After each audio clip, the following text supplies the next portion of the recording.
Student, आपका science think academy में स्वागत है। आज का हमारा टॉपिक है बायोलॉजी। बायोलॉजी में यहाँ 36 क्वेश्चन आपको दिए जा रहे हैं जो परीक्षा की दृष्टि से बहुत महत्वपूर्ण हैं। कॉम्पिटिटिव एग्जाम में, बोर्ड एग्जाम में, लगभग सभी एग्जाम, जितने भी एग्जाम होते हैं ये क्वेश्चन पूछ लिए जाते हैं। हम टाइम ना वेस्ट करते हुए बारी बारी हम इसको वर्णन करते चलते हैं। अगर आप पहली बार इस चैनल पर आए हैं तो इसको सब्सक्राइब, लाइक, शेयर ज़रूर कर लीजिएगा और ऑल वाले बटन पर उसको क्लिक कर दीजिएगा ताकि जितनी भी नोटिफिकेशन रहे आपके पास जाती रहे। तो चलिए हम पहला क्वेश्चन लेते हैं। मानव में कुल कितने प्रकार के दांत होते हैं? तो ए है 2, बी 3, सी 4, डी 5। तो मानव में अगर देखा जाए कुल 4 प्रकार के दांत हैं। 4 प्रकार के दांत तो हिंदी में उसको कहेंगे कृंतक, फिर रदनक, फिर चर्वक, फिर अग्रचर्वक। इस तरह से देखा जाए 4 प्रकार के दांत होते हैं। इंग्लिश में इंसाइसर, कैनाइन, मोलर, प्रीमोलर, ये 4 प्रकार के दांत जो है हमारे शरीर में पाए जाते हैं। दूसरा क्वेश्चन है एनीमिया, अरक्तता। एनीमिया किसकी कमी से होता है? तो haemoglobin, iodine, vitamin C, vitamin D. तो एनीमिया जो होता है ये खून की कमी जो हो जाती है उसी को एनीमिया कहते हैं। और एनीमिया हीमोग्लोबिन की कमी से होती है। हमारे शरीर में हीमोग्लोबिन है तो इसी के कारण ये खून होते हैं और इसी के कारण खून इसका लाल होता है। वैसे ये आरबीसी के अंदर पाए जाते हैं। तो ये हीमोग्लोबिन, तो ये पहला सही हो जाएगा, ये वाला हीमोग्लोबिन। तीसरा क्वेश्चन है पीयूष ग्रंथि शरीर में कहाँ अवस्थित है? मतलब कहाँ स्थित होती है? हृदय के नीचे, मस्तिष्क के नीचे, उदर में या कृत में? तो इसमें जो सही उत्तर है वो मस्तिष्क के नीचे। ये मस्तिष्क के नीचे एक हाइपोथैलेमस संरचना होती है, उसी के अंदर ये पीयूष ग्रंथि पाई जाती है। चौथा क्वेश्चन है शरीर में सबसे बड़ी अंतःस्रावी ग्रंथि कौन सी है? तो शरीर में जो सबसे बड़ी अंतःस्रावी ग्रंथि है यहाँ थायराइड, पैराथायराइड, एड्रेनलिन, पिट्यूटरी। तो थायराइड जो है ये सबसे बड़ी अंतःस्रावी ग्रंथि मानी जाती है, तो ये वाला ये सही हो जाएगा। अगला है जो बहुत महत्वपूर्ण क्वेश्चन है, कौन सा हार्मोन्स लड़ो उड़ो हार्मोन्स कहलाता है? Insulin, adrenaline, oestrogen, oxytocin. तो इसमें जो लड़ो उड़ो हार्मोन जो कहलाता है इसको हम एड्रेनलिन को कहते हैं। एड्रेनलिन ये वृक्क के ऊपर अधिवृक्क ग्रंथि के रूप में पाई जाती है जिसको हम एड्रेनलिन कहते हैं। अगला क्वेश्चन है छठवां क्वेश्चन कि निम्नलिखित में से कौन सी ग्रंथि अंतःस्रावी तथा बहिःस्रावी दोनों की तरह कार्य करती है? वृषण, किडनी, पीयूष, अग्नाशय। तो इसमें जो सही उत्तर होगा ये अग्नाशय होगा। ये अंतःस्रावी और बहिःस्रावी दोनों तरह कार्य करती है। ये अग्नाशय, ये हमारे आमाशय के नीचे गेरेडी के बीच से ये आमाशय एक पत्ती के आकार की तरह निकलेगी जो गुलाबी कलर की होती है और इसी में अल्फा, बीटा, गामा कोशिकाएं होती हैं। अल्फा से ग्लूकागॉन, बीटा से इंसुलिन हार्मोन निकलते हैं।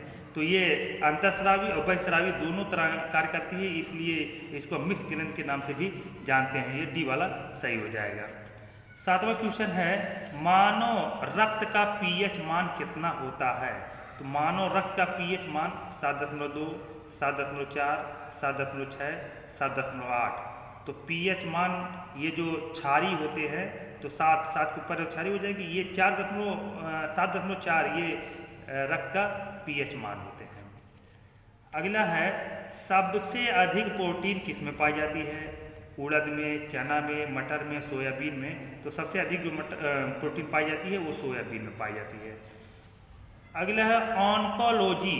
ऑन्कोलॉजी किसका अध्ययन है? तो कीटों का अध्ययन, पक्षियों का अध्ययन, कैंसर का अध्ययन, जनसंख्या का अध्ययन। तो ऑन्कोलॉजी जो आते हैं ये कैंसर के अध्ययन में आते हैं, तो सी वाला सही हो जाएगा।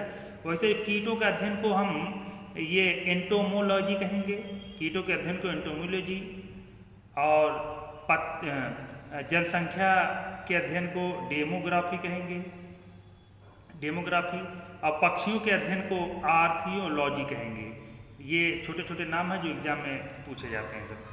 अगला है पेनिसिलिन की खोज किसने की थी?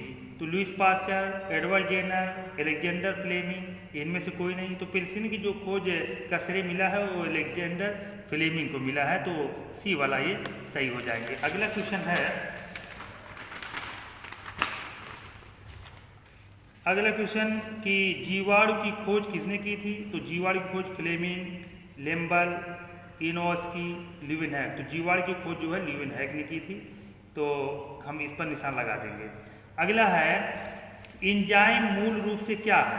तो एंजाइम मूल रूप से कार्बोहाइड्रेट, लिपिड, प्रोटीन, एमिनो अम्ल। तो एंजाइम मूल रूप से प्रोटीन माने जाते हैं, तो प्रोटीन है। अगला है एलिसा जांच किस रोग की पहचान करती है? तो एलिसा रोग जो है ये कैंसर, टीबी, पोलियो, एड्स। तो एलिसा एक टेस्ट होता है, इसके कारण जो है पता चलता है कि एड्स है कि नहीं है। तो ये एड्स के अंदर होती है ना, HIV पॉजिटिव और नेगेटिव का पता चलता है। विटामिन सी का रासायनिक नाम क्या है? तो विटामिन सी का रासायनिक नाम जो है ये सिट्रिक अम्ल, स्कॉर्बिक अम्ल, ऑक्सैलिक अम्ल और नाइट्रिक अम्ल। तो विटामिन सी का रासायनिक नाम ये स्कॉर्बिक अम्ल होगा, ये पर निशान लगा देंगे। सिट्रिक अम्ल जो है ये नींबू में पाए जाते हैं, नाइट्रिक अम्ल ये अम्ल है। अगला, मानव त्वचा का रंग बनता है हीमोग्लोबिन से, रेडोप्सिन से, ओडोप्सिन से, मेलानिन से। तो मानव त्वचा का रंग जो बनता है वो मेलानिन से होता है। ये मेलानिन जो है हमारे त्वचा में पाए जाते हैं, जो धूप के संपर्क में आके ये रिएक्शन करके काले पड़ जाते हैं, इसीलिए जो धूप में रहते हैं वो ज़्यादा काले हो जाते हैं। तो ये त्वचा का रंग जो बनता है ये मेलानिन के कारण होता है। ये जो है हीमोग्लोबिन संबंधित है। रोडोप्सिन, ऑडोप्सिन ये आँख की कोशिकाओं में, आँख के अंदर पाए जाते हैं। अगला, गुर्दे का कार्यात्मक इकाई, मतलब गुर्दे का कार्यात्मक या क्रियात्मक इकाई क्या है? न्यूरॉन, नेफ्रॉन, एक्सॉन, धमनी। तो गुर्दे का जो क्रियात्मक इकाई या कार्यात्मक इकाई है नेफ्रॉन है। नेफ्रॉन, ये न्यूरॉन जो है ये नर्वस सिस्टम से संबंधित है, एक्सॉन भी नर्वस सिस्टम से संबंधित है। ये धमनी जो है ये हमारे अंदर शिरा और धमनी पाई जाती है, इसमें से शुद्ध खून बहते हैं। तो इसका जो सही उत्तर है वो नेफ्रॉन है, बी वाला। अगला है मूत्र का पीला रंग किसके कारण होता है? तो पित्त के कारण, यूरोक्रोम के कारण, लसिका के कारण, कोलेस्ट्रॉल के कारण। तो मूत्र का जो पीला रंग होता है ये यूरोक्रोम के कारण होता है। हमारे मूत्र में यूरोक्रोम नामक ये कण बनते हैं, जो यकृत में बनते हैं, उसी में इकट्ठा होते रहते हैं, इसी कारण ये पीले होते हैं। ये बी वाला सही हो जाएगा। अगला है वृद्धि हार्मोन्स कहाँ से स्रावित होता है? तो वृद्धि हार्मोन जो होते हैं थायराइड, एड्रिनल, जननांग, पिट्यूटरी। ये वृद्धि हार्मोन जो है ये पिट्यूटरी ग्लैंड को कही जाती है, पिट्यूटरी से, डी वाला सही हो जाएगा। इसीलिए हम इसको ग्लैंड की पिट्यूटरी ग्लैंड को मास्टर ग्लैंड के नाम से भी जानते हैं। याद रखिएगा मास्टर ग्लैंड किसे कहते हैं? पिट्यूटरी ग्लैंड को। 19वां क्वेश्चन है कि क्लोरोफिल में क्या पाया जाता है? तो क्लोरोफिल में लोहा, कोबाल्ट, मैग्नीशियम, जस्ता। तो क्लोरोफिल में जो पाए जाते हैं मैग्नीशियम पाए जाते हैं, Mg, मैग्नीशियम, Mg पाए जाते हैं, ये क्लोरोफिल में पाए जाते हैं। पित्त कहाँ से स्रावित होता है? तो पित्त जो है पित्ताशय से कि यकृत से कि पित्तवाहिनी से कि अग्नाशय से। तो पित्त कहाँ से स्रावित होता है? तो कहाँ से स्रावित होता है वैसे उत्तर देखा जाए तो पित्ताशय भी हो जाएगा, लेकिन नहीं है, यकृत दिया हुआ है, इसलिए हम यकृत निशान लगाएंगे, क्योंकि यकृत के अंदर या यकृत के साइड में पित्ताशय होते हैं, पित्ताशय से पित्त रस निकलते हैं। तो पित्त कहाँ से स्रावित होता है? तो यहाँ पे यकृत दिया है, तो इसी वजह से हम बी निशान लगा देंगे, यकृत। इस तरह से अगला क्वेश्चन है 21वां क्वेश्चन है कि रक्तदाब BP का नियंत्रण कौन करता है? मतलब ब्लड प्रेशर का नियंत्रण कौन करता है? थायराइड ग्रंथि, अधीबीरिक ग्रंथि, थाइमस ग्रंथि, पित्त ग्रंथि। तो रक्तदाब का जो नियंत्रण करता है ये अधीबीरिक ग्रंथि करता है। ये ब्रिक के ऊपर एक ग्रंथि होती है अधीबीरिक ग्रंथि, जिसको एड्रिनल ग्लैंड कहते हैं, यही जो है इसका नियंत्रण करता है। इसीलिए इसको हम उड़ो लड़ो हार्मोन के नाम से जानते हैं, जो पीछे आ चुका है। अगला, टमाटर का रंग किसके कारण लाल होता है? तो टमाटर का रंग किसके कारण लाल होता है?